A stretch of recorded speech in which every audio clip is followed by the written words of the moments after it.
am, out on the streets with my head in my hands. I've got no plans, only to see you again.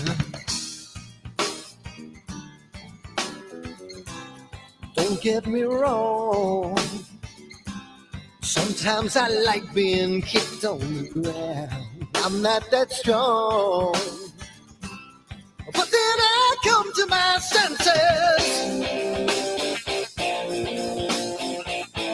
Yeah, I'm coming. You can feel my power, and I feel what is real when she feels me. And I feel what is real when she feels me. And I feel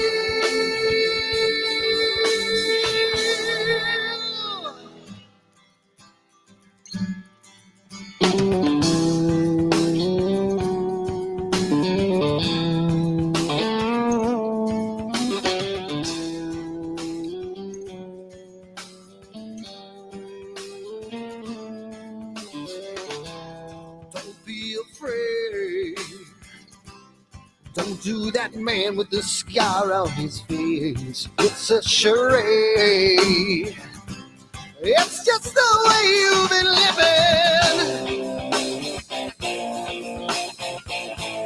Yeah! I'm coming. You can feel my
she feels me, and I feel what is real when she feels me, yeah.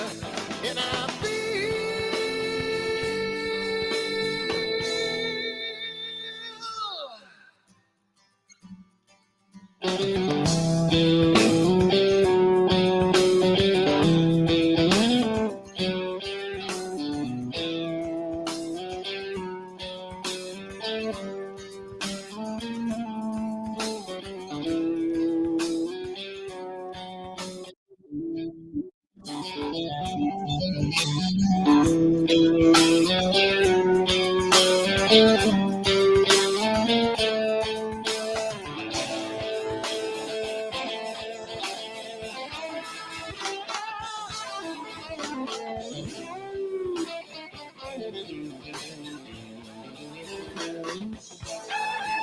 I feel what is real when she feels me. And I feel what is real when she feels me, yeah. And I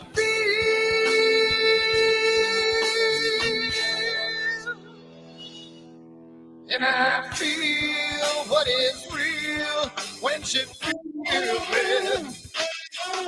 And I feel what is real when she feels me, yeah. And I feel.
Hello, Jerry.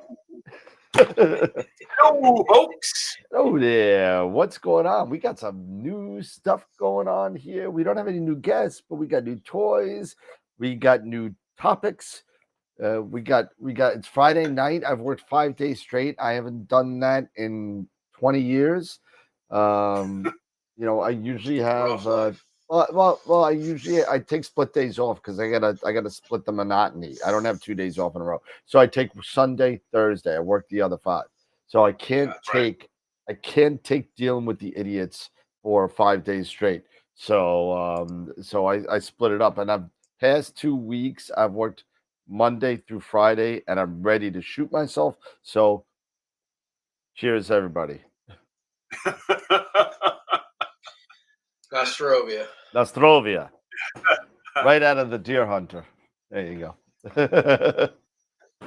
Well, yeah, so we're going to be talking about a bunch of stuff. That we're going to be talking about Pluto. We're going to be talking about collimation. We're going to talk about some Graxpert stuff, right? And we're going to talk about why the Capitals really, really suck. So there we go. So we don't talk about that. Did you see Ovechkin laughing when what's his name hit? What was it? Hit his what was it? 800th point or something? He was laughing about. He was laughing that he made it, but it was like, oh, right. It was a cool thing, but it was just it was weird. But anyway, so I guess really quick, new stuff in the AstroWorld store, right? We got full line of Wander Astro lap panels, rotators, and power boxes. So there you go. Shameless plug. You can come get them. There you go. Beautiful, beautiful thing. How thick are those rotators? They go from M54 to no, they're actual optical thickness. I could grab one Actual for you. I mean, I can find out. They're really not actually. I got the website right here. So a lot of people are going to be using the M54 because that's the smallest opening that they have. Okay. It goes all the way up to M92, which is a monster. Wow. Yeah, That is a monster. Rotator Pro. What is it? Let's see. Yeah, the Pro's the M92. And the biggest one is only 16 millimeters thick. So, okay. Not bad. The mini, the 54 millimeter, let's see, it's got to be probably like 14 or something, I would think. Only 420 10 millimeters. Oh wow, that's thin, dude. It's like this. So pretty cool. All ASCOM, USB printer cable out. 12-volt powered. There you go. You're done. But pretty cool. Lightweight stuff. Not bad. But anyway. So tonight we're looking, and you know what? I thought about this because this is something that that's near and dear to my heart because I actually wrote one of my astronomy papers way back when I was in college about this because it was kind of one of those things that was going on at the time. It was a bigger controversy, I guess, than it is now about the dog planet Pluto. You know, is it a planet? Is it not a planet? Is it a dwarf planet? Is it a Kuiper object? Is it TNO, a trans-Neptunian object? What is it? So I'm curious to hear any thoughts about the chat, any thoughts from you guys, what your guys' outlook is on that, and I got some points to bring up because I did some research on it many years ago in a paper, and I did some things have changed since I wrote my paper in 2006, I think it was. So it was 20 years ago I wrote this paper, but things have changed. But what do you guys think? Is it a planet? Should it be a planet? Should it not be a planet? What do you think? I think that it resembles a planet, but for the rules they, I resemble that remark. It's not, because it's not in the same orbital plane as the other planets. It kind of disqualifies it. I consider it a dwarf planet. That's retarded or something, out of plane. It's out of plane. Right. Yeah. Okay. That there is new rules, Chris. There is, and that's one of my points because I'm going to talk about some of the old rules that actually originally disqualified it to the new rules, which still disqualifies it. But Eric, what do you think? I grew up with it being a planet, but to everybody's point, it's not the way it is. It's how it's orbiting and everything. Yeah, it's probably DQ'd as an actual planet, a genuine planet. But yeah, I agree. I agree, Chris. Pluto got screwed, but you know what? What are you gonna do? Pluto doesn't care. Shingles doesn't care. So. Yeah. I think one of the things with it is, but it is it's a dwarf planet, though, right? But it's got the size. It's got a moon. If it's got planet in the name, then it's a planet. It's either a dwarf or it's a regular or it's like a giant mega Earth, that's 3 times or 10 times the size of Earth or whatever. It's a planet. Is a planet. Is a planet. So I don't know. Isn't Ceres considered a dwarf planet also? Yes. Sirius, Sedna, all those other guys out there, Xena, the warrior prince, whatever was out there, all these things out there. Somebody else said it. Somebody else said it. It's a Peter Dinklage object. Oh, we were talking about that today. We were like, talking about that on the phone. We were having this conversation, you were like, "This is a Tyrion Lannister." Yep, it drinks and it knows nothing, like Jon Snow. Exactly. So I'm telling you, but there's a lot of things, if you think about it, Dwarf Planet wasn't really a thing until 2007-ish. When they were talking about other things, they were calling them TNOs, and what that stood for was trans-Neptunian objects, and that included all the stuff in the Kuiper belt and all that kind of stuff, and anything that was big enough to kind of have its own orbit around the sun. But Dave, you're right. We could talk a little bit about the orbital plane, or the ecliptic, pretty much, if you think about it, where one of the rules of the planet. Well, let's take it even a step further back. Everyone remembers where the term planet came from, right? Planeta? No? It's Greek, isn't it? It's Greek. Well, what did it mean? I don't know. Don't spray me with Windex. I don't, spray, or it fixes everything. Only if you're on Warner Brothers or Pluto. Yeah, I don't know. So it meant, anybody know? Anybody? There you go. Somebody said it. Chris said it. It's Greek, and it means the wanderer. Wanderer. The wanderer. Oh, okay. What? Wanderer. Shameless plug. But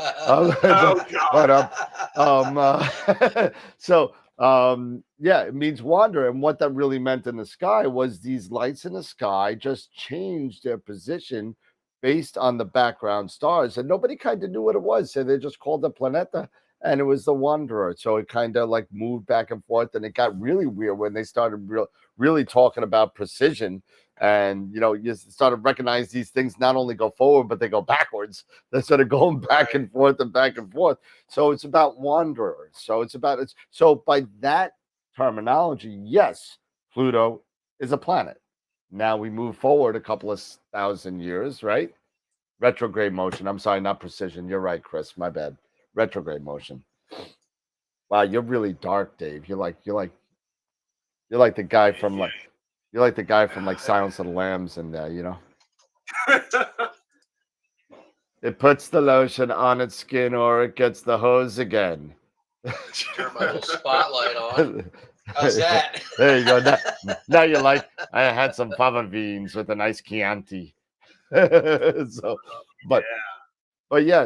meant wanderer, and it's all about retrograde motion. Thank you, Chris. You're exactly right. Precision is actually the wobble of the planets going around in a 26,000 year kind of thing, where the pole kind of moves around like a top in the planet. So that's what precision is. So I apologize.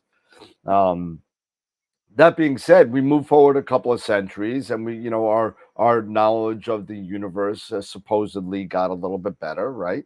And so, a couple of people came out with some rules, and one of the rules were the planet needs to go, it needs to orbit the sun. First rule, right? It needs to orbit the sun.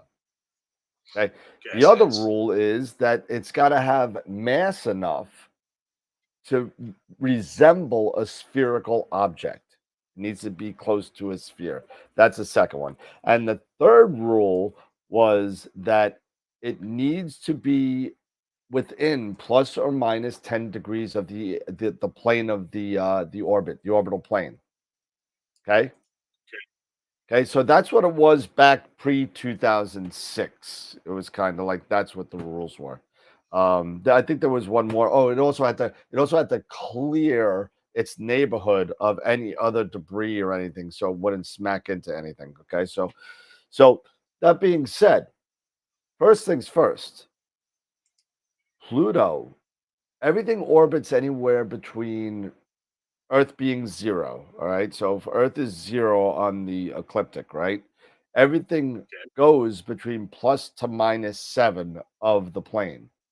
Mercury being at the biggest difference at 7 degrees, and I believe it's Mars at 1 degree or something like that. So pretty close to the plane. So things aren't going to smack into each other when they when they go around, right? Because they're all going in the same kind of direction, right?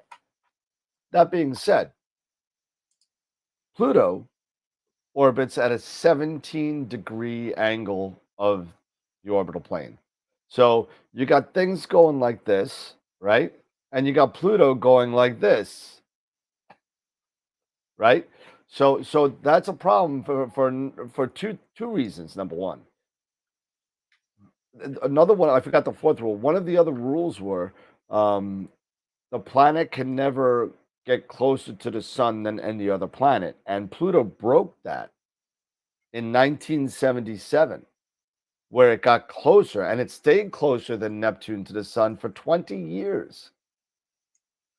For 20 years. I don't know if you remember, in 1996, finally it got further away from Neptune and became the 9th planet again.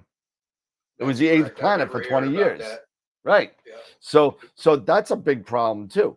And you think about it also, its orbit goes all the way into the Kuiper belt, all the way in, outside everything that we have in our solar system.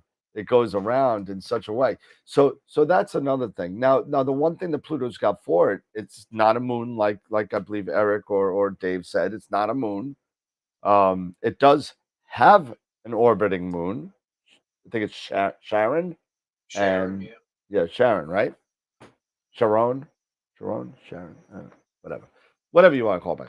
But there's a lot of interesting ways that you could think of Pluto as a planet, depending on what rules you go on. And if you take the modern rules, well, it didn't clear its quote unquote neighborhood because it goes into the Kuiper belt, right? It has it's got a spherical shape and it orbits the sun, but that third rule kind of boots it now because the IAU changed all the rules again in 2006, 2007 to make this neighborhood rule, even though before Pluto was still violating the rule. I'm sorry, I know that we got some Clyde Tombaugh fans out there that live near where he lived. Sorry, I think it was just like kind of this thing that everybody felt bad for the guy where they should make a planet for him. And that's why they called it the dog, because it was just a dog. And who let the dogs out? Woof. Yeah. But yeah, so that's my opinion about it. I don't know if anybody else has an opinion out in the chat. Feel free to come out. I see Ceres Vesta, a few more planets, dwarf planets, Planet X if it's out there, and if you even go a step further, people were looking for planet Vulcan for a while inside the orbit of Mercury. And people searched for a long time. Nobody found anything closer to Mercury. So, yeah, I would think that'd be not likely. The whole damn thing will burn up. Yeah, inside of Mercury, and you'd think you'd see it, transverse the sun at some point, but can't. Then it's not. I mean, Mercury's pretty darn small, and I was able to see that with a 60 millimeter. Yeah. So, Planet X, Planet Y, Planet Z. All right. Well, I told you that was going to be a quickie. I didn't think anybody had any thoughts about that. So I thought that was burned up into a puff of smoke, just like Cheech and Chong. Oh, there goes the dog. Hey, Dave, pour me a call of that wine. It's Friday night, fellas and ladies. All right, so I guess that's the end of that topic. Nobody gives a crap about that, apparently. So that's okay. That's okay. I'm okay. I had thought of something really quick, and that was it. So we're done with that. So let's move forward about some astrophotography stuff, right? And it is newbie night, and since I do not much of this, I think Eric's probably the foremost authority on this subject because me and Dave are both pretty much refractor users, with the exception of your RC, I think, right? Yeah, yep. I do have an RC. Yep. But hey, yeah, we had a good chat waiting. Thanks, Chris. So basically, my topics suck, and that's okay. I'm all right with that. So come up with some topics. Damn it, let's go. It can't just be me thinking about stuff. Come on, sometimes I got writer's Oh, block goodness. here. So Oh goodness. so Eric, we're newbies night. Yeah. Let's talk a little bit about collimation and Schmidt-Cassegrains and the challenges that it poses to new people, because a lot of people get scared. When you mention the C word, they get scared. Yeah, they do. And it's okay. It's not as bad as, pending on, in my opinion, the telescope that you're referring to. It may not be sometimes as bad as some people think. And what exactly, first off, is collimation? And collimation is the process of aligning, and this is when you were dealing with reflective telescopes, such as Newtonians, Ritchie-Chrétiens, Cassegrains, like I have, where you every once in a while have to realign your mirrors. Sometimes with the primary and the secondary, they have to be realigned or what have you. But with like a Schmidt-Cassegrain, it's only the secondary that has to be, adjusted compared to the primary. And I was actually looking for a couple of examples here of a few things. So what I would use and what I have used in the past to align my telescope. So first off, let's grab some of the hardware here. While Eric's getting that, everybody vote. You got 36 minutes to vote. Vote. Vote for what? Picture of the week. Oh, we didn't tell you anybody. There is no voting. That's right. Because you all suck and you didn't put in any pictures. Nobody put any pictures in? One. Yeah, one. One person. One person. That's it. Wow. Yeah, that is sad. That twice in a month. Well, I mean, what you gonna do? I appreciate, hey, not everybody every time can. No, absolutely not. And you know what? That's fine. I understand. And I get that, but it's sometimes it's a little disappointing, but what are you gonna do? But congratulations to our winner, Greg Meyer. Thank you for entering in, and by default, since we only have you win. You win. It was one of Greg Meyer's pictures. No wonder nobody put anything in. Damn, I'll wait till Dan puts a picture in because I know I'm gonna win over that crap. Like,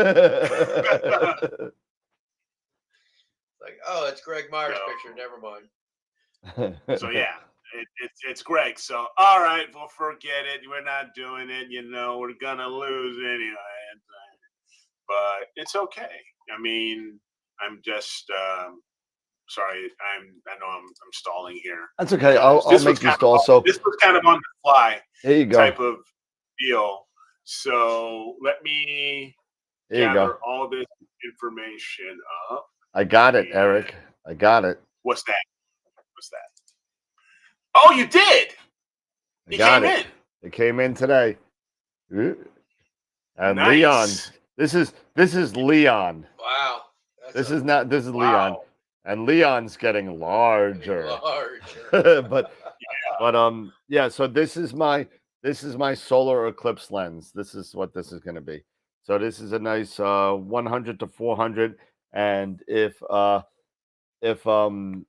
Newman hooks me up with that lovely backyard EOS script, that's what this is going to be going on. So this, you know what, the lens is probably heavier than the camera. I mean, it's fairly heavy. It's a good 3 pounds, the lens, but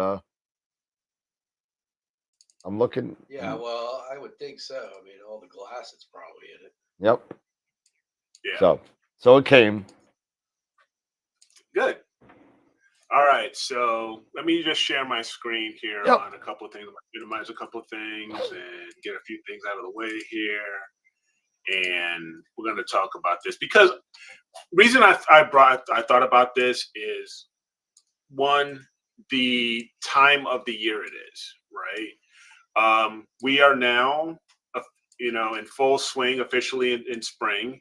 And when we talk about spring in the Northern Hemisphere, what do we usually talk about? Galaxy season. And when we're talking about galaxy season, rabbit season, duck season. And when we're talking about galaxy season, we're talking about faint, distant objects, right? And many times, because they're so distant, we're talking hundreds of thousands, sometimes, and of course, millions, some in some cases, millions of light years away. And what we need are sometimes telescopes that have long focal lengths. And those telescopes are usually some of your reflectors, like the Ritchie-Chrétiens, like the Schmidt-Cassegrains, because things that are over maybe like 1,200 millimeters of focal length, because you want to get that that reach out there to pull in these faint, distant galaxies. And with Schmidt-Cassegrains in particular, just like Ritchie-Chrétiens or these reflectors, you want light buckets. You want to gather up as much light as you possibly can. Right? And get that data onto your chip. So and some of the most reasonably priced and more common, effective, and not as far as also payload, as far as weight, that I know of, are the Schmidt-Cassegrains, until maybe the 8s and the 9s, until you get maybe even the 11s. But when you get to a 14, forget about it. You're gonna need a forklift. or several people to get that sucker onto your mount. And once it's on there, you're gonna leave it there. You're gonna leave it there. So I'm gonna share, and I know I've talked about this in the past, but it's always good to remind people, especially when it comes to this time of year, collimation and checking the alignment of, especially in my case, these mirrors. And there's a couple tools that you can use. And I'm going to share my screen here real quick. And let's see. So here's one. Now, this is when this was my former 8SE. And as you can see here, a lot of times when you purchase Schmidt-Cassegrains, first off, let me back up here. To collimate a Schmidt-Cassegrain, you really only need to manipulate and work with 3 screws. Here, these 3 screws just on your secondary mirror.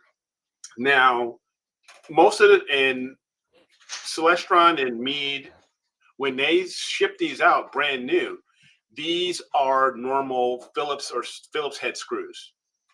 And while you can use those, of course, to collimate and align your mirror to your primary, you take the risk of damaging your corrector plate here, right here.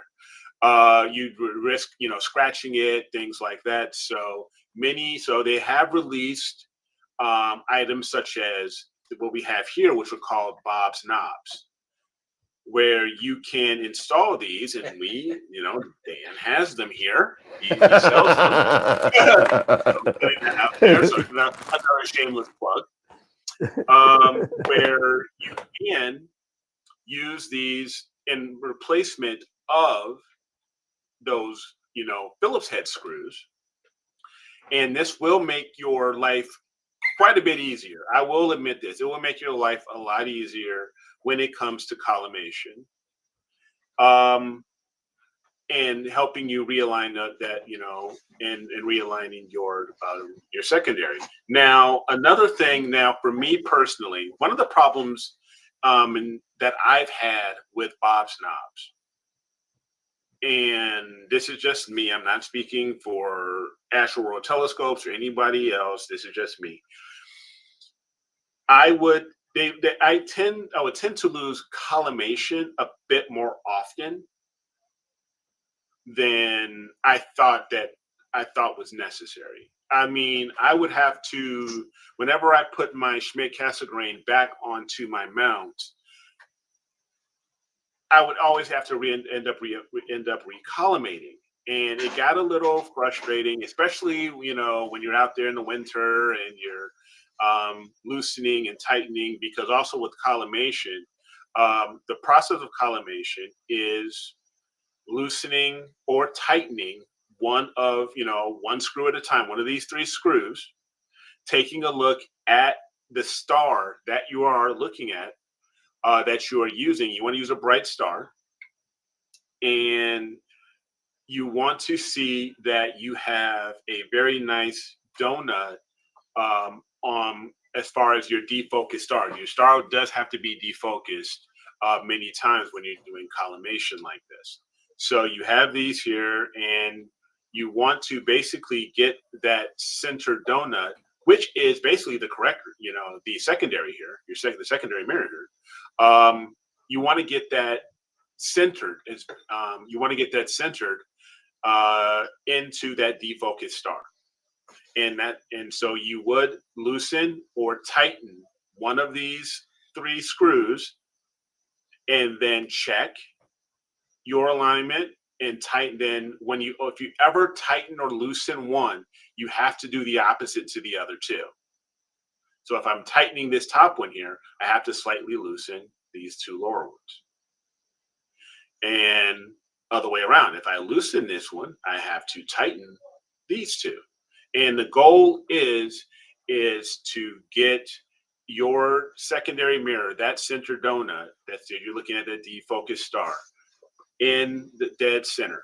All right. And then what you'll then do is, once it looks like you've got it deep, centered there, what I would do is that I would start bringing it back into focus, getting that star, more into focus. It's getting smaller. And I would, every once in a while, then I would still check the collimation to make sure that center donut, now it's starting to become a smaller dot, is still centered. All right. And slowly do that until, I get my, the star into focus. And then I would use a batten off mask or focusing mask to get it into final focus as best I can. So this is one option you can use, are the Bob's knobs. Can I show a pic real quick so we could give a visual real quick? Yeah. Just to give people a visual real quick. Yes, thank you. Top one right here is a severely uncollimated scope right here. Yep. And this shows some really darn good, rings here. I mean, I've had multiple Schmidts and I've never seen anything this defined. But this is how it looks. So you got that donut right in the middle where you don't have a fat end and a skinny end and things don't look like teardrops. That's how you want your collimation to end up when the scar. You got to remember, I think somebody said it, rinse, recenter, repeat, or whatever, Exactly. Exactly. Chris is saying that exactly. You got to make sure, if you make a change, you got to get that star back in the center of your image, because if you just continue to do it and it's all the way to the left or to the right, you're not doing yourself any good. You got to make sure that the center of the optical image is the stars in the middle, so that everything's aligned and going straight. Right. Now, one thing that I have done was when I would collimate, when I was using my ASIR, and I believe you can even use within SharpCap, I would create the crosshairs. Yep. Right. Within the ASIR, and I would fill the defocused star into because it's all, you have the circles, it's all, you have the cylindrical crosshairs and everything. I would get that star to fill out that space, and then I would use that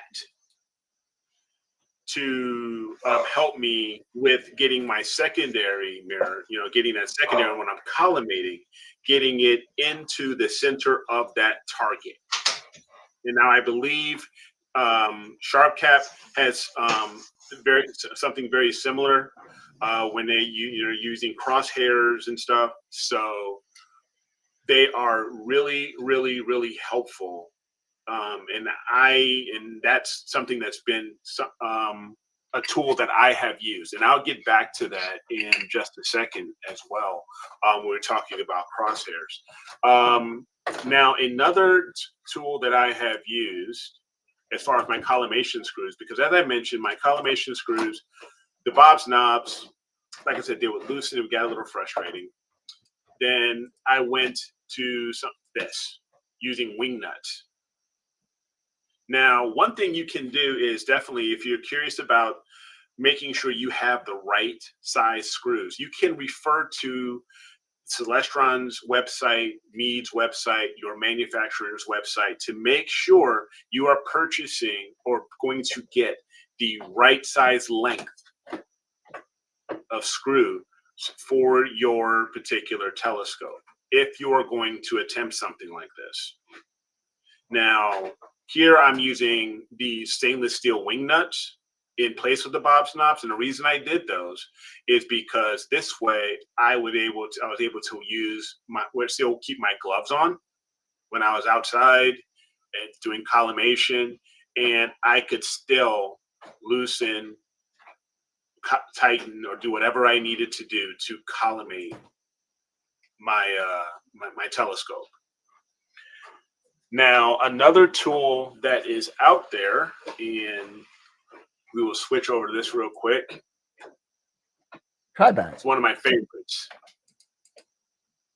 Now, I will stop sharing here real quick as far as the screen. I don't know, man. That looks a little uncollimated there. I don't know. I think I saw some. Yeah. Quiet use. So is a Tribatanoff mask, and this is the Tribatanoff mask that I have for my 8-inch telescopes. And what this does is it creates these guys. It creates multiple diffraction stars on a focused, and this is a focused star. And the goal of collimating using a Tribatanoff mask is, as you can see, you have these center spikes because you have the 3 spikes, and then you have the one in the middle for each side, right? You want to have them dead center between those 2 other diffraction spikes, the ones that are going off at an angle. You want to make sure everything is totally lined up, perfectly centered. And so, like this, it's pretty damn well, collimated. That one's good, right? yeah. Yeah, and so again, this was me using my ASI Air and using the Tribatanoff mask to do this, and it's the same process.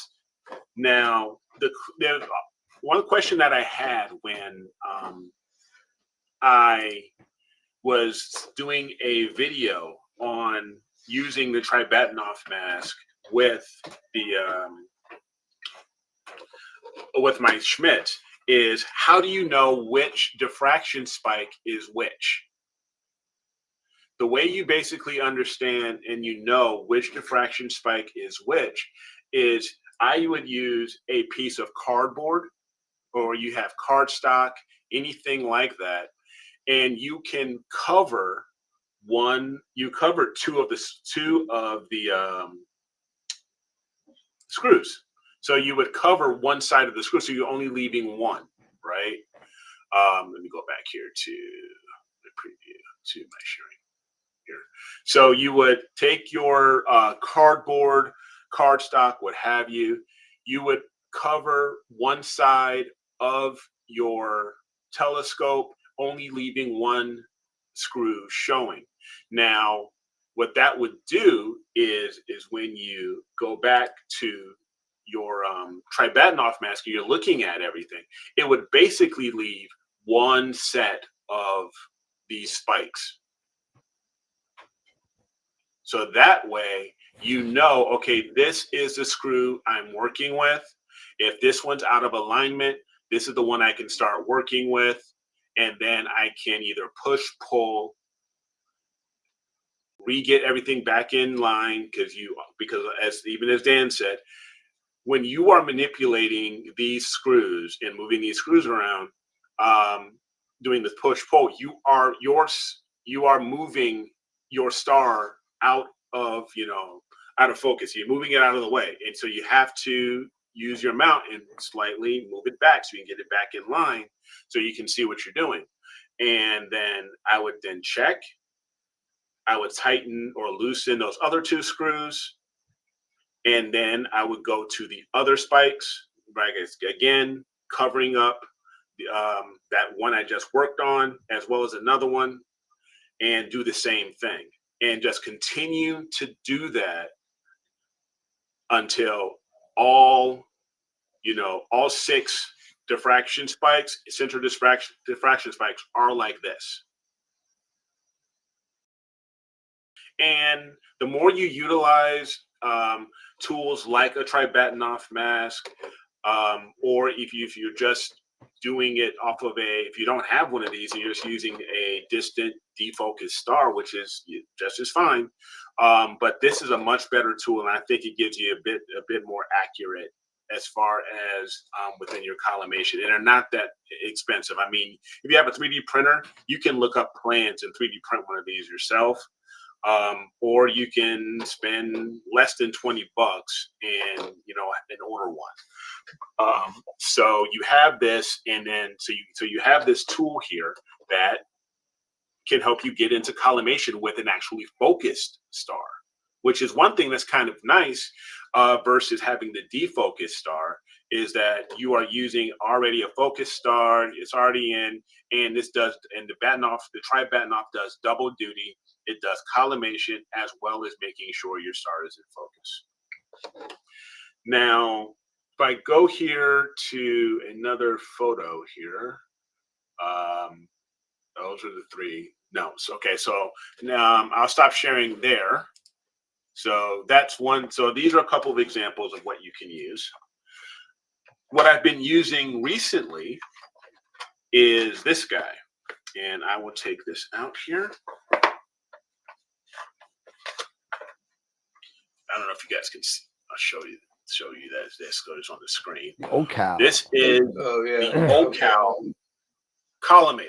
This is a camera, a very small camera that you will put onto the back of your telescope, or if it's just made Cassegrain, or if you're using a Newtonian, wherever you place your camera, this is where that would go. And you're using software, and one cool thing about the OCal is that you can do it in the daytime. You can do it in your house. You can align and do everything there. I thought I may have had a picture of or an example of that I can share. And if I can find it quickly, I'll share it with you guys. But this has definitely, been a great help. It is something to get used to, as far as, here we are. I'll bring this up here. This is what I want. So I'll bring that over and maximize this, and then I'll share my screen again. So sharing. Here we go. I don't know if you can see that there. Yeah. But using the OCal, and I understand this is probably some bad video here coming back through. Yeah, that's okay. Here is your primary mirror. All right. There is and here's your baffle around here. Here's the camera, all right there, and here's the other interior of your perspective telescope, and you would use a code that they would give you, and it comes on a spreadsheet because they're all calibrated, or slightly calibrated differently. But once you get that information, and once after you buy your OCal and you get this started, I'm using my computer here, you would create these circles. I have this circle here, circle is another circle here, and this crosshair is basically representing a star. And then I would then indoors utilize my collimation screws to get everything in line, into these circles here, and get the crosshair set up, make sure everything is all lined up. And when that's done, you're collimated. And this usually takes me, I don't know, less than 10 minutes. Maybe, just a few minutes just to get everything set up. And then it's a few minutes to get the software rolling and get everything lined up. But the great thing about this is that you do it indoors. And it's relatively, these are, in the grand scheme of things, these are relatively inexpensive. I know they've come out with an OCal version 3. This is a version 2 that I have. They're around, I don't know, 250, 300 or something like that. The version 2 may be a little less. I haven't gotten a version 3 or even tested a version 3, but for what I'm using, this seems to work out for me very well. And this is what I've been using lately, is the OCal. And so far, so good. It's been very successful for me. And using the current screws, collimation screws that I'm using right now, everything is working out just fine. But this is one of the things that all new Cassegrain and reflector telescope owners are going to have to learn to do, is collimation. And it's going to be frustrating for a little while, but the more you work at it, the better you will get, and the faster everything you'll get, in doing this process. And you really want to have your mirrors lined up, because you start taking images and you are out of collimation, you're going to start seeing stars at very odd shapes. Some look like arrowheads, stuff like that. And you are then wasting all of your precious time in your night sky, where you want to be going after these distant galaxies with these long focal length telescopes, and you're going to go back to doing it. Now, one thing, as I said, with the OCal, I can do it indoors. If now we are in a full moon session, this is a great time to go ahead and collimate. If you, so that way you're not missing out on, the darker nights and stuff like that. But this is one thing I definitely wanted to share with everybody and remind everybody about when it comes to this time of year. And I agree with Dennis 1,000%. If you don't have the OCal and you are using a Tribatanoff mask, or if you're using a just a distant, defocused star, however way you're using, it's patience. This is not going to be something that you're going to get like immediately. It's going to take time, and you're going to get frustrated. I know when I first started out with this, it used to drive me insane when I had to collimate. But now add aligning your focuser and your primary, like on an RC. Yeah. Now with an RC, I mean, you can speak to this, Dave. You're dealing with 3 different components. You're dealing with the secondary, the primary, and the focuser, which is one of the reasons why I rethought going after an RC. But because RCs are awesome, they're great scopes. But it was just for me. But it'll test your patience for sure. But you have to just stick with it. And there's multiple different tools that you have to use in the course of doing it. It's tough. Yeah, it doesn't sound like fun. when I try to do mine, it makes it even harder because I use my night crawler on it. Yeah. So you're putting the night crawler on it, and now you have very little space for those primary adjustment screws to get in there and try and adjust them. And then not only that, it's not easy to do. So let me go back to the OCal for a second, because I've used the OCal and I've had, and maybe it's just not me being as proficient as I am with just a star test, because I find that, a star test to me and my eye or the camera, is a lot easier to me than even doing it during the daytime, because sometimes I've seen with the OCal that even after doing it with the OCal, it still requires a little bit of tweaking. Do you find that? Do you not find that? I mean, depending on the day, I'll be honest with you. There have been moments where I have had to do a little bit of tweaking. Yeah. And it's not, and then I did get frustrated with the OCal initially. But again, it's about patience, and then you're working at it and you're figuring out the right way to do it and the right process. And it took me a little bit of time to figure it out, like a lot of other things. But when I got it, and now I'll be honest, it's fine.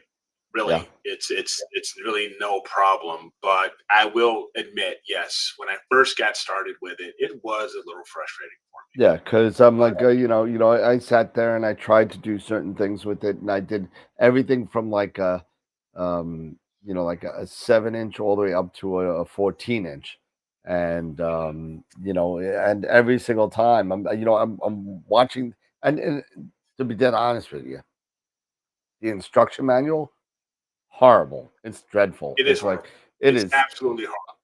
I don't know. I don't even know how to write, and I could have wrote a better manual than that. But it was pretty bad.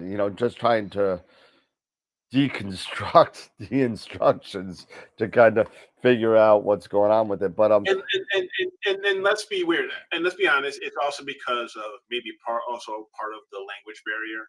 Definitely, without a doubt. But I mean, then even then. But you use more pictures then if you have to. I mean, do Yes. something that, 1, show a picture, 2, show a picture, 3, show a picture. I mean, you don't have to do that. This is what you don't want. This is what you do want. This is what you don't want. This is what you do want. All you gotta do is put an arrow and say move and point it towards the slider. So it's really not. I think that it makes it a little bit more difficult and even a video with no words behind it and typing in the background. I mean, you could do that, would be even better. To be fair, they do have videos. I've seen them. They're dreadful. Yeah, most of the videos I've seen is guys using them on RCs. They're not that great either. No, they are on RCs. Yeah, they are on RCs. And which is fine, because all I was really looking for was how to kind of, manipulate the software to get what I need, because in theory, it's mostly the same. Put this circle around this, put this circle around that, and then you get the crosshairs and they should be in the middle, and then you're good to go and you're finished. So that's really the high and the low. It's nowhere near as close to as easy as I just said it was, but it's definitely one of those things, like Eric said, it's that just like with anything else, you're not born knowing how to play a guitar. It's something that you work at, and through practice and repetition you get better and better at it. So and now Eric's been using it for what, you bought it from Camera Concepts, so that was like 3 years ago. They bought it, and he's been using it for 3 years, so he's pretty proficient at it, so he trusts it more now. So whereas I've used it 5 times probably, and I still went outside and I didn't trust it, and thank God I didn't, because I was so inefficient at using it that I looked at it just to verify, and sure enough, it wasn't good, and now you had to tweak it a little bit. So once you know the tweaking and all that kind of what you did wrong the first time, you learn for the next time, and the next, and the next, and the next, and hopefully that those errors get a lot less. Now, one thing I did start, I didn't show a picture of this. I did, even now, replace those wing nuts that I showed that was on my 8SC. I no longer have the 8SC, but on my Edge, I actually used the socket screws, stainless steel socket screws. And I bought a bunch of them and just put those in there. And I will be honest, that has held collimation now like nobody's business. Using those coarse threaded socket screws, the right length that they needed to be. And I believe for the 8-inch, I want to say they were 12 millimeter socket screws. And let's see here. Yes, 12 millimeter. Sorry. M5 12 millimeter. It's been holding its collimation. I have not needed to even use the O-Cal or anything in the past, I'll be honest, almost a year. It's just held with using those particular screws. I don't know if I got lucky or whatever, but it's been locked in, and I've been kicking out images recently. I'm sure a lot of you have seen some of my recent Galaxy images and of the Medusa. Yep. It's locked, so it's set. But definitely one thing you always want to do when it comes to this time of year, and if you are going to, and you have these telescopes and you're going after these galaxies, make sure that your gear is working properly. And one of those things you do have to do as part of it is check the collimation of your reflectors and make sure you're good to go before you get started, or else you're going to have a long galaxy season, and it's not going to be a fun one. Nope. Well, in all fairness, galaxy season is relatively short across the entire calendar. Exactly. It's what, 2 months? I mean, so basically you got March, April, maybe a little of May, so you got what, 10 weeks, I mean, and then all of a sudden you got all of the summer, nebula coming out at that point, so it's and just somebody hit on it, just a reminder, and a reminder to all of us as well.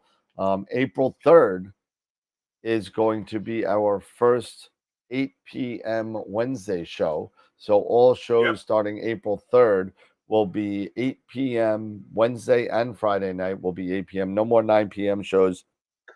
Everything starts, and somebody else said maybe because we are getting bigger, we should start using Universal Time. So I looked it up. So Universal Time, it's midnight, 12 o'clock Universal Time. So as of right now, once we get out of daylight savings time, it will be 12 o'clock. It'll be 1 o'clock Universal Time. So just wanted to throw that reminder. UTC equal British time. All right. Well. Yes. Greenwich time. Yeah, Greenwich Mean Time. Greenwich Mean Time, like V. Yes. Yes.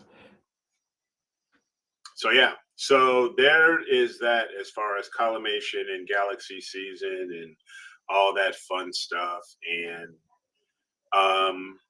speaking of galaxy season, and we are in the middle of galaxies. We are not in the middle, but we're getting really. No, we're getting into there. Another week. Yeah. Yeah, we are really into it. There are some really great targets that are out there. I've got M94 that I just recently finished. You have the Virgo supercluster. Yep. Where if you're doing wide field, you can get Markarian's chain.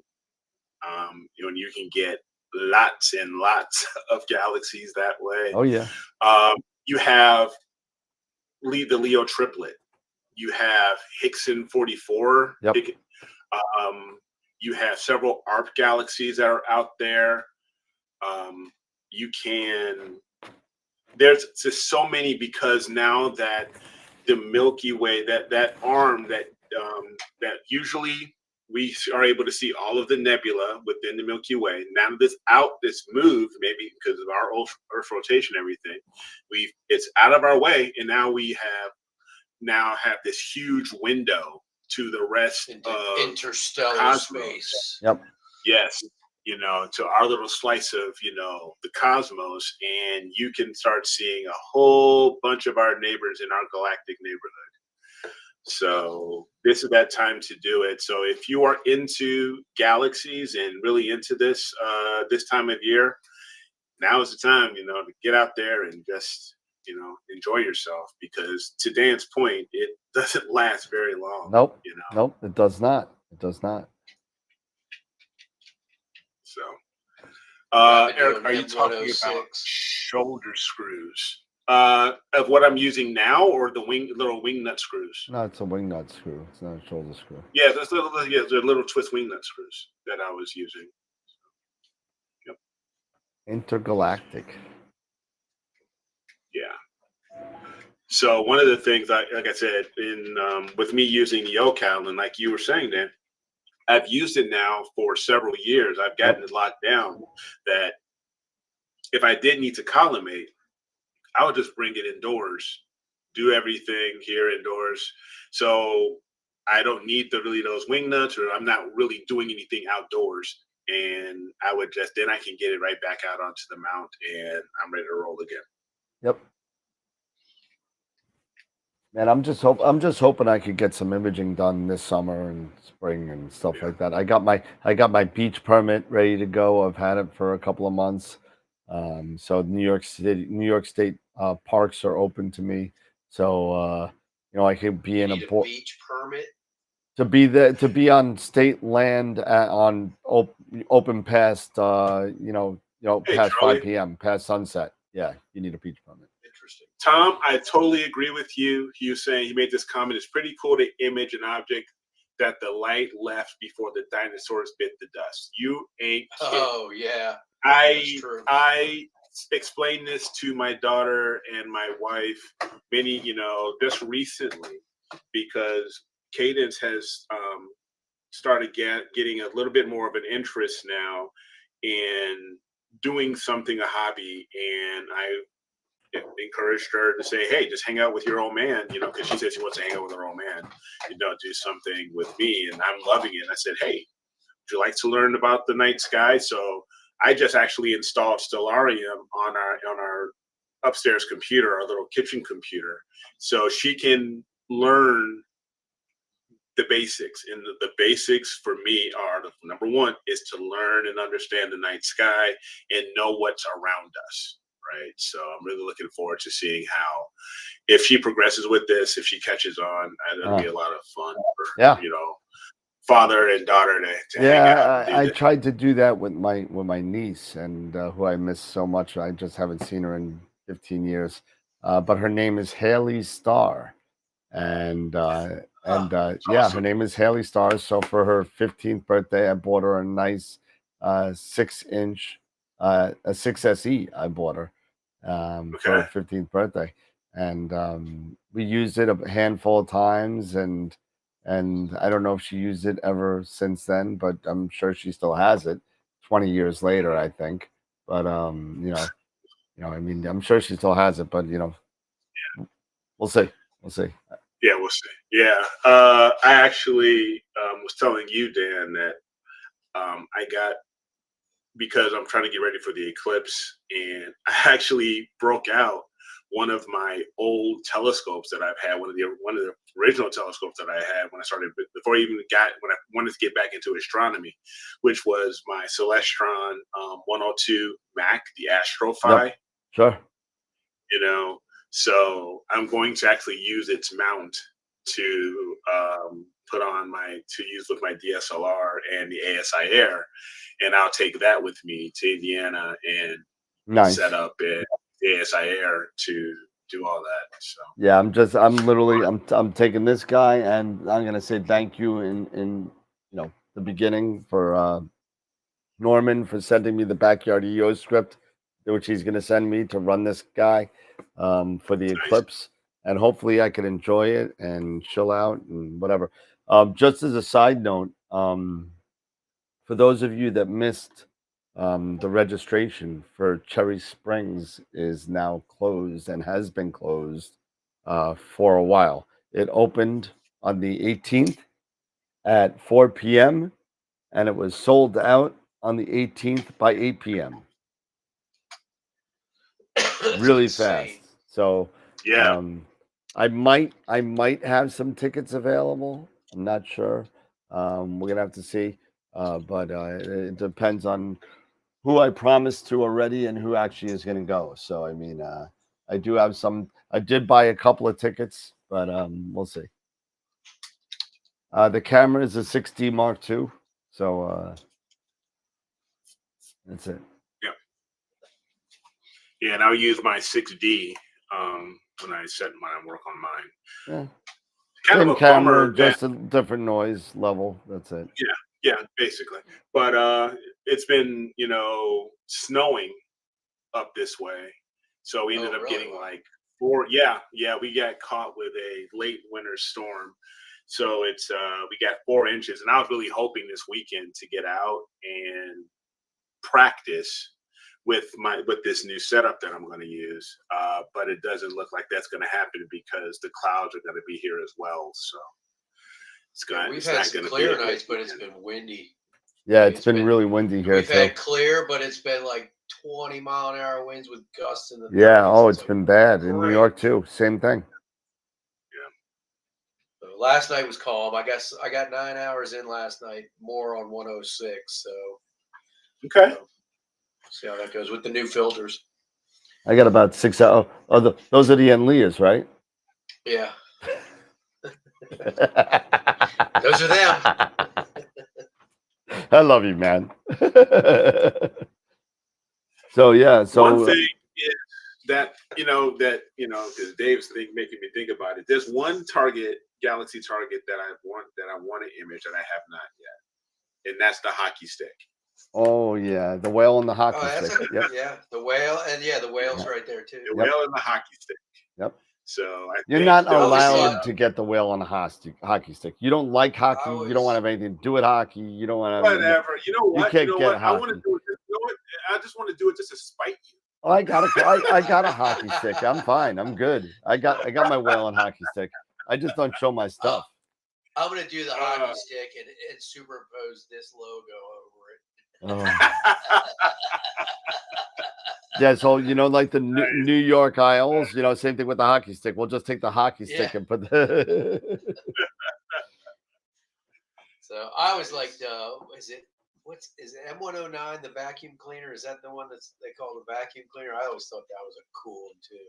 The vacuum it's got cleaner. That real thick bar through it. I think it's M109. Is it 109? Gideon's asking you after the Washington Capitals, what team would you support? The Ducks? The Ducks? Why the Ducks? Why you go from Washington to what? Anaheim? I don't know. He's just messing with that. But no. Have you had a chance to? Yeah, it is. I have M109 vacuum cleaner. Yeah. Is it the vacuum cleaner? Yeah, vacuum cleaner. Yeah. M109. Oh, the first thing I get is the M109 howitzer. That's what I got too. You have to put Galaxy there, or type in messier. Why is it the vacuum cleaner? Doesn't look like a vacuum cleaner. Well, Maybe it looked like a vacuum cleaner in 1781 when It's got that thick bar in the middle of it, though. It looks really cool. Yeah.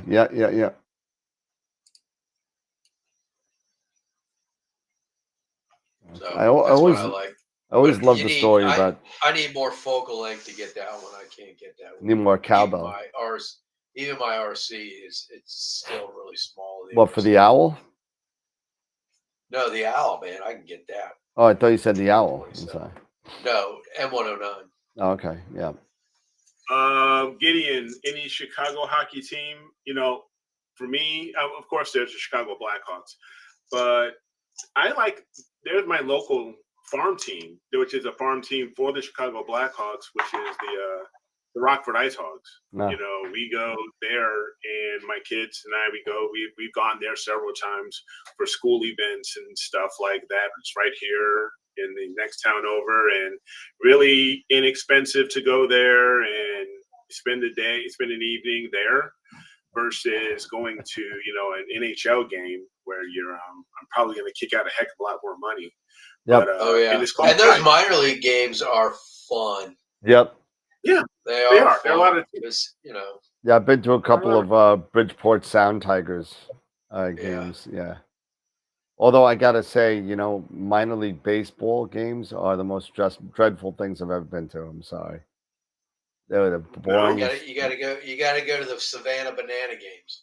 I went to not Savannah Banana, the Savannah Sand Gnats.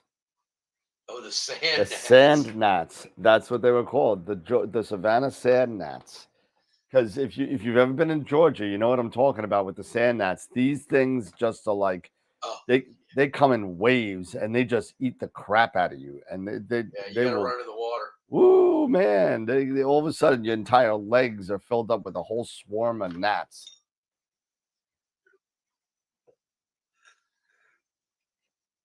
So other things as far as AP and astrophotography, a couple of things. I've been working on for those who know and don't know, I've been working on my website, astrowitheric.com, and it's getting there. It's just a lot of image and data entry right now. So, but I don't know how many of you guys have seen some of my more recent images, especially when we talk about galaxy season. So I wanted to share these real quick. Is this there real quick? So, and if anybody's interested, I haven't set up any comments or anything like that. I will, and people at some point when I get the reCAPTCHA going and all the other security stuff, then everybody can sign in, and I'll get my blog going and all that stuff. But it's astrowitheric.com, and I'm gonna go in here to the images and my last one. So these was the last, the latest one. So this is the one that I thought was really cool. M94, the Croc's Eye, or is it the Croc's Eye or the Cat's Eye? Croc. Which one? Croc's Eye. Croc. I mean, because some people call it the cat's eye. There's a different Cat's Eye. There is a Cat's Eye, but it's something else. Yeah. But that's the Cat's Eye Nebula. Yeah. Yeah. So so there's this one here, and there's even this faint halo. Yeah, it barely comes across. There is a faint halo that you can see that comes from this guy, which I thought was really, really cool. And so this one I was quite pleased with. And that, one cool thing about astrophotography, I bet if I went ahead and I redid this and I processed this from, started, back into PixInsight and I processed this again, it would come out totally different. Yep. It's almost like each one is like almost like a snowflake, right? They're always different. And if we go back here to the other one I was working on was that I finished EC2 2903. And this one was in Leo. Yeah, in Leo. So a little bit of astrophotography treats for everybody, So it's coming along, and at one point, once I get the comments in the blog and all that other stuff going, then I'll start letting people in, and they can register and all that other stuff. Oh, you look like you're upset. Like what? The Capitals losing? They are. They just missed a goal. They should have had it. Story of my life. Yep, there it is.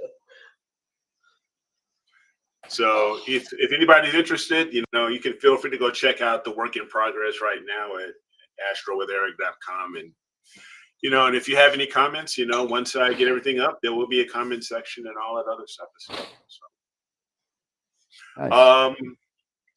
And the other thing I wanted to talk about was PixInsight. A little bit of the new update. The new updates. I haven't done it yet, but I got to do that. Yeah, so if I bring up Pix Insight here, I'll bring it up. Excuse me. Yeah, and I'll go ahead and share my screen here. And I was looking at because for those, I'm sure everybody knows by now, when it comes to Pix Insight, there's a new update. And as part of that update, they have released a gradient correction tool to address gradient, the gradients that you have. And here I did a really quick processing of or integration of M81. These are very, very small. Something just that does not look good at all as far as on the screen, but but here I was going to show a little bit of like a comparison between, let's move these down here. Oh, like Graxpert and the new gradient. Yeah, between Graxpert and the other one. And one thing that I also noticed, and I'm going to share that as well. So I normally do the gradient correction pretty soon after I actually do the channel combination. So this is, I don't know how I see how it's coming across on, online here, and that is not how it looks like on my screen here, Gideon. So I'm just letting you know that right now. Yeah, it looks pretty scary. I see a lot of. It looked better when you weren't zoomed in. When you were just on your little screen, it looked better. But yeah, it's making some weird. So it's making some really weird stuff. But something that I was coming across was I would usually normally use everything by default. I would check the automatic convergence, and let's go ahead and I will run that here. Let's see what happens. And you get this error. It would pop up with this error: insufficient data to sample gradient channel 0. I was getting that for my SPCC tonight. Yeah. So what you need to do is uncheck structure protection. And let's try it again.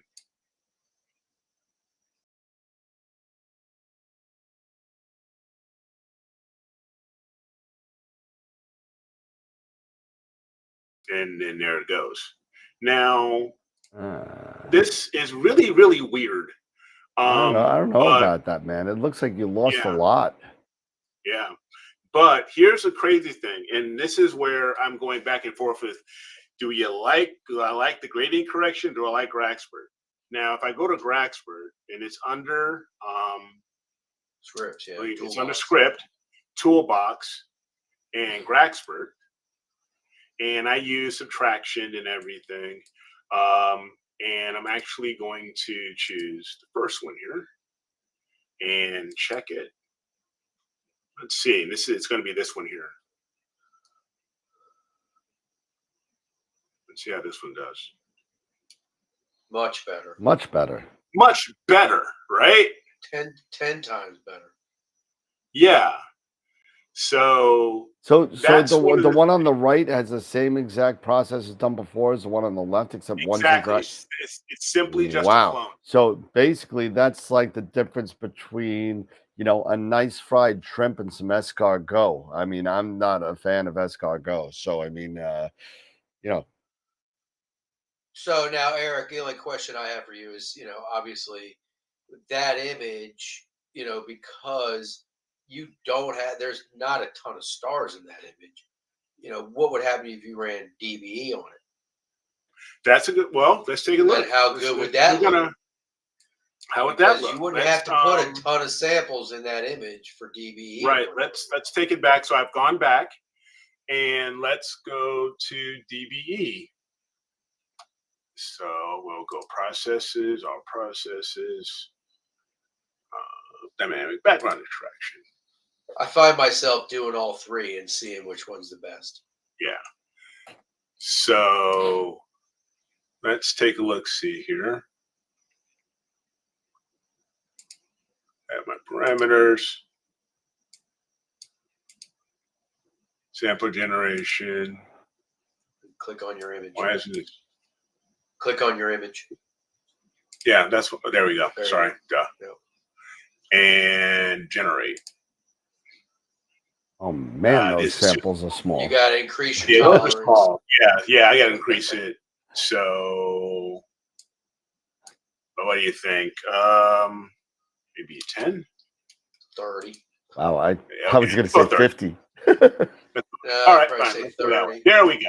That's better. That's better. That's better. But you also need to increase your tolerance up to, and your okay. So let's just. You know what? I'm going to close this out. Your tolerance is at like 0.5. You could put that at like probably 1.5. Okay. Well, let's close it out here. Let's just cancel this. Yes. And let's reopen it because that was just a lot there. And all processes, dynamic. Click on this guy. Click in the middle of it. There we go. Thanks. There you go. And let's go 25. And samples per row, 4, 5. Okay, let's go 4.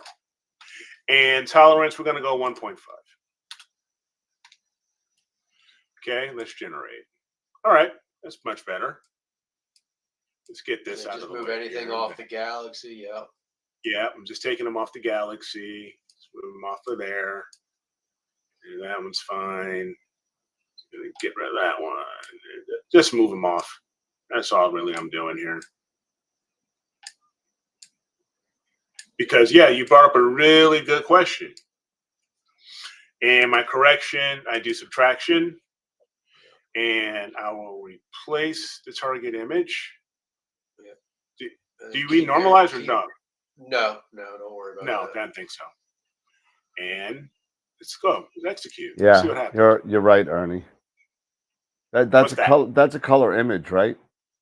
It is. You should really do the background neutralization first on that. He's right. Oh, you don't think he didn't do that first? Oh. So now kill your stretch and re-stretch it. Yeah.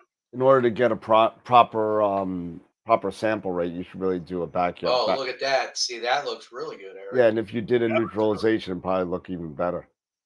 Yeah. Yeah. So let's take a look at that then. Cancel. Because you didn't do that on those, right? You didn't do that on those at all, right? No. Yeah. You're gonna cancel. Yes. Yeah. Cancel it. All right. So let's go to process. I'm gonna go back. I'm gonna back it up here. What the hell? Cancel. There you go. Yeah. And let's go to background neutralization. Yeah. Now take a background sample.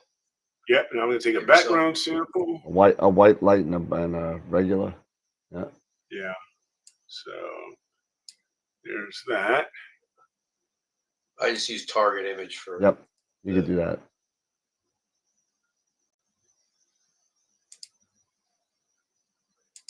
That's not the preview. Nope. No, for that's your white point. Yep. So you want to use that top box. You want target image. Yep. Oh. Just drop that down. Put target image. Where's the target? It's image 12 clone. That's it. There's 13 clone. That's fine. Okay. Just reset the tool. There you go. Yeah. No, you're still on preview 1. Okay, sorry. There you go. You're fine. Okay, so now go down and click. Yeah, there you go. Region of interest. Click on that box. Region of interest. And then hit from preview. There you go. Now you use a preview. There you go. Boom. Now run it. Now drop it. Okay. And close it out and re-stretch. Okay.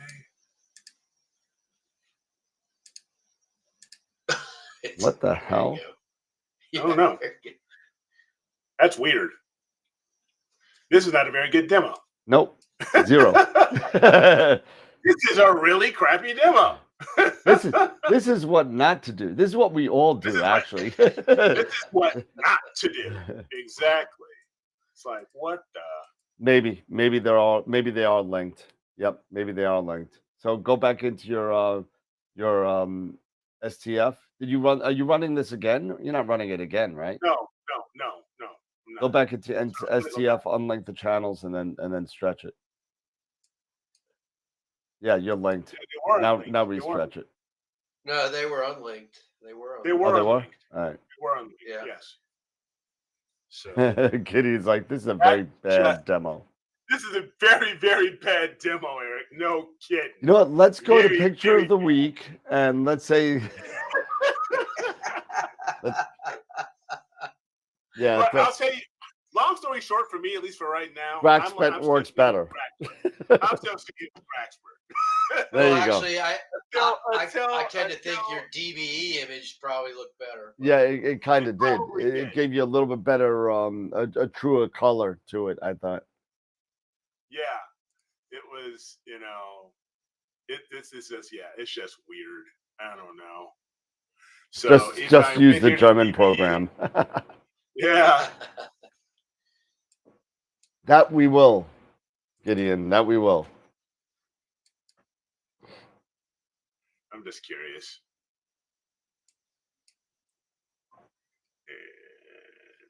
Ernie said you have to be linked, not unlinked. Linked. What's this? Hit it. Close this.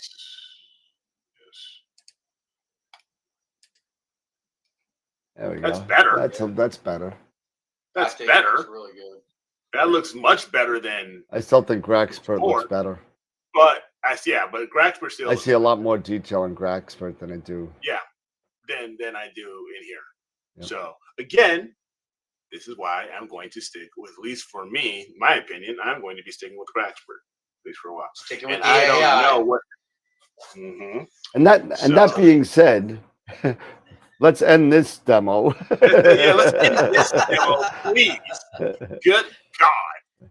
Let's talk about Greg's great image. That alone. Hey, listen, I've had some really bad demos. I'd probably I'm sure I beat Eric somewhere with the bad demos, but hey, listen, but in all fairness, sometimes things don't work out, especially when you're on live. Yeah. It just doesn't work out. So and sometimes we get a little stage fright hitting the wrong button. And Eric, you got a big hole in your head for something. I don't know what's good. What the heck? That's your damn green screen and your crappy lighting that you got. Oh, good Lord. Yeah. All right. You got too much light. You need to get to the powder room. Get a little. I know, right? Wake up. Okay, let's talk about Eric's Christmas tree. Oh, it's coming. Is it still there? It's still there. Are you serious? Yeah. It's freaking March, man. Heck yeah, it's still there. That shit ain't never moving. There's Judge. Where's Ron Popeil? Oh, God. Oh, man. You guys are brutal, man. Yep, this is a tough room. You guys are brutal. Oh man. All right, fellas. Well, I hope you all voted because you can only vote for one person. So I guess we got 100% of the votes to Greg Meyer. We got 190 votes, and they all went to Greg Meyer. So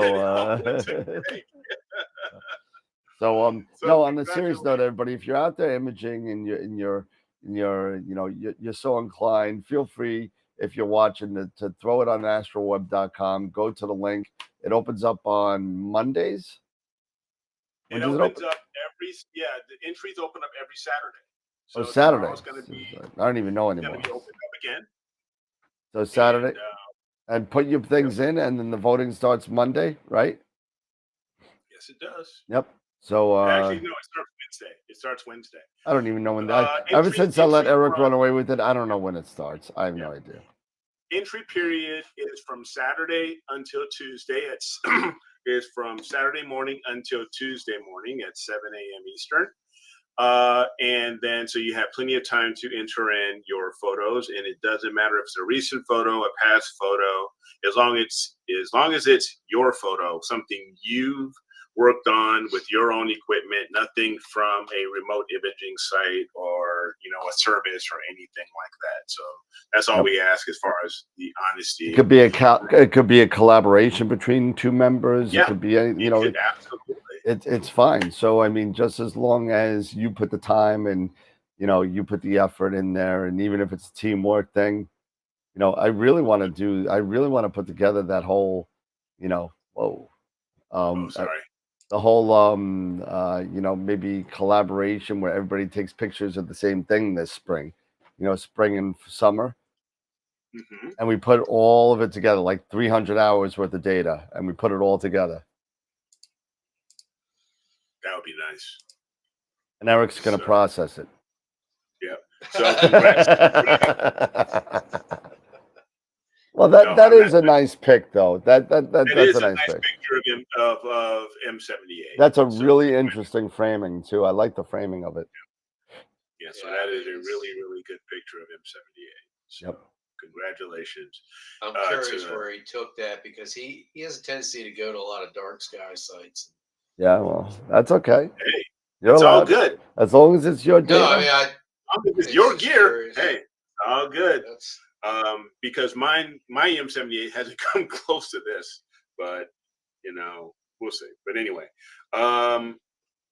so yeah, we every time that I open them up on Saturdays at 8, and it runs until, as far as entry period, until 7 a.m. Eastern that Tuesday morning, prior to the voting, and then on Wednesdays I open up the poll at 8 o'clock. So it should be, I think I've got everything set for this one coming up. Oh, I just realized that. It's my boy's birthday, March 29th. So there you go. My eldest, Joshua, it's his birthday on the 29th, next Friday. So, but yeah, let's see if we can get more than just, one entry this time, guys. Just saying. If we only get one, we only get one. Been like feast or famine. We either have 7 or 1. It's Yeah, I know. So yeah. All right, fellas. Well, I'm ready to open up another bottle of wine, and it is Friday. It is Friday, and I'm off on Saturday, which I'm never off on Saturday, so I can sleep late. It's great. I'm watching it. I'm watching it on NHL.com. I'm watching it. Holy crap! 5 to 5. I know. Right I see it. Dude, it's crazy.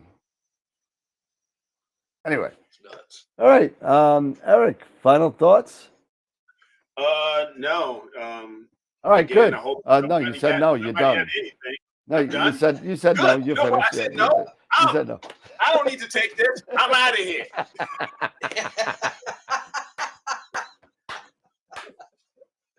All right, Dave. Final thoughts? Well, I was going to say thanks, Eric, for all that great information. I'm a human being. God damn it! Good Lord. But yeah, Eric, thanks for the collimation info. Yep. It was pretty informative and helpful. And I to hope anybody who thinks Pluto's still a planet, I hate to break it to you, it's not. Nobody cares. It's over. Yeah. 18 years ago, it's over. Friend. He still makes his best friend. Pluto's still a dog, and he's still in Disney World if you really want to go see That's it. Can we go to Disney World and go up to Pluto and say he's been demoted?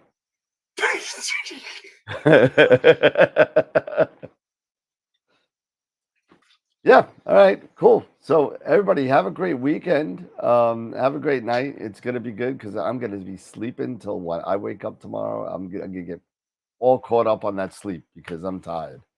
And hopefully I get some imaging done. I haven't done any imaging in like 8 months. I've done 0. Hopefully now that WBPP is my friend again, and as well as Blur Exterminator. get rid of the lovely fake star trails that happen with my telephone wires. I think we're done with that. So I'm just waiting for it to get warm. I don't want to have to go out in the cold yet. And then because I don't know what I'm up against, because I haven't put anything on that mount that's mine in like 9 months. I've tested other people's scopes and it still works fine, but you know how it is when you don't touch things for a while, things go wrong. And so I'm hoping that everything is going to be fine. I'm sure everything will be fine. I definitely need to retweak my polar alignment probably. Yeah, I think I need to retweak mine. Yep. My guiding last night was not great. I'm thinking my polar line was a little out of whack. Yep, and it happens. But so it's 9:38. Everybody enjoy your weekend, and don't forget on April 3rd we start at 8 p.m. on Wednesday nights. So we're not up all night, which is nice. So that's good. But all right, everybody, have a great night. Take care. Enjoy your weekend, and remember, as always, keep imaging, keep educating, and clear skies. And we'll see you on Wednesday night. Take care, everybody. See you, everybody. Bye-bye. Later. Peace. Deuce. It's 9 times.